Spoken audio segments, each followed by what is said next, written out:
Hey everyone, welcome to our channel. In today's quick tutorial, I'm going to show you how to convert any web page into a PDF document in just a few simple steps.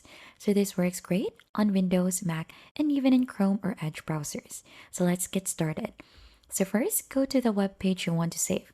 It could be an article, a receipt, a tutorial, basically anything that loads in your browser. So as you can see, I'm just currently here onto the home page, and we could try doing this. Then once you're onto the page when you want to go ahead and save as a PDF, just go ahead and use the control keys on your keyboard control plus P, or in Mac CMD plus P, or you could just simply right click onto this and click on print.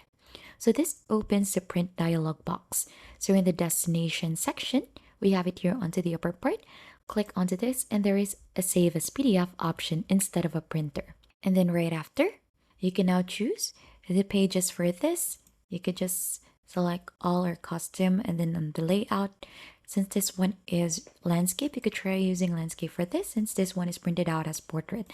Then right after, you could also click on more settings in here to view more options.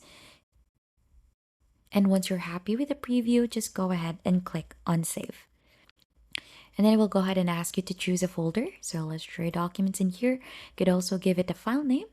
So hit save and you're done. Your web page is now a PDF. Let's try to head here onto my documents and find in the recently saved one. So you have this, double click, and it should go ahead and open our PDF here. And that is how easy you convert a web page into a PDF. If you think this has been helpful, don't forget to hit the like, subscribe, and we'll see you on to our next video.